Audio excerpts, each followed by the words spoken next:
અમદાવાદના સોલા સિવિલ હોસ્પિટલમાંથી આરોપી ફરાર થતા દોડધામ મચી ગઈ છે। અહીં સેટેલાઇટ ઘરફોડ ચોરીનો આરોપી ફરાર થઈ ચૂક્યો છે।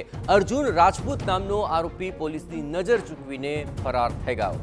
ઝોન 7 એલસીબીએ ઘરફોડ ચોરી મામલે આ આરોપીની ધરપકડ કરી હતી। મેડિકલ ચેકઅપ સમયે આરોપી નાસી છૂટતા પોલીસ બેડામાં દોડધામ મચી ગઈ।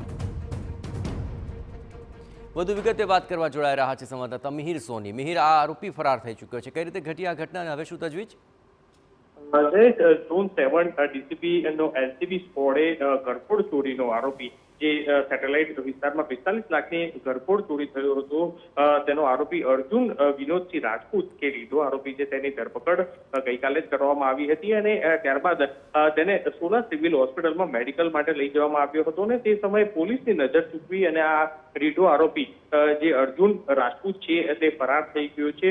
હાલ પોલીસ દ્વારા તેની શોધખોળ છે તે શરૂ કરવામાં આવી છે, કારણ કે આ રીઢા આરોપી વિરુદ્ધ અનેક ગુના છે તે નોંધાઈ ચૂક્યા છે, પરંતુ સેટેલાઇટ પોલીસ સ્ટેશનમાં જે ઘરફોડ ચોરીના ગુનામાં 45 લાખની ઘરફોડ ચોરીના ગુનામાં તેની ધરપકડ છે તે કરવામાં આવી હતી, પરંતુ ગત મોડી રાત્રે તેને મેડિકલ ચેકઅપ માટે લાવ્યા અને ત્યારબાદ પોલીસને તે નજર ચૂક્યું અને ભાગી ગયો। હાલ તેની શોધખોળ માટે અલગ અલગ ટીમ દ્વારા તપાસ જે છે તે કરવામાં આવી રહી છે અને જે બેદરકારી જેના કારણે જે પોલીસ કર્મીના કારણે થયો તેના વિરુદ્ધ ખાતાકીય તપાસ થઈ છે તે પણ શરૂ કરાઈ છે।